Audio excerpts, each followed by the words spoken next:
I'm going to be talking about the PDM08 and the PDM32 with the 6 and the 10-inch dashes. First up is the PDM08.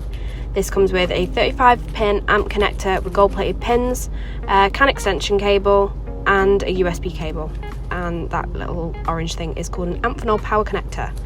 The PDM itself can handle 8 power outputs, 6 rated up to 15 amps, 1 up to 20 and 1 up to 25 amps. All of these outputs are protected with flyback diodes. That cable there is the LVDS cable, which will connect your PDM to either the 6 or the 10-inch display. And the PDM contains a built-in data logger that logs all your vehicle's ECU data as well as all of the current and status from every channel. You can also opt for the 25Hz GPS module, which will allow you to see track position, vehicle speed and lap times, and there are 6 fully configurable analog channels and 3 CAN bus connections available also. With the PDM32, it contains all the same connectors and cables, however the 2 gold-plated 35-pin amp connectors instead of just 1 with the PDM08. It has the same built-in data logger, optional GPS module, and it has the 3 CAN bus connections, 8 analog inputs, 4 digital inputs, 2 speed inputs, and its namesake, 32 power outputs. So 4 of these are rated up to 20 amps, 12 up to 15, 12 up to 10, and 4 half-bridge outputs to 35 amps with PWM configurability.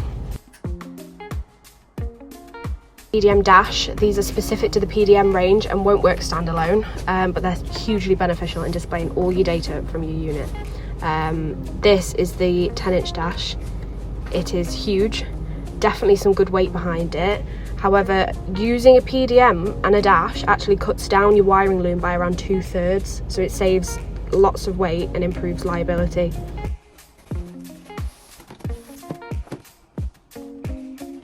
This is me putting the sleeve back on, and I guarantee you it's more difficult than the install itself, so you should have no problems with that. That you would use a PDM for is, say for example you're in an endurance race, something fails a few hours in, maybe it's your fuel pump, your headlight, but it starts to break down anyway.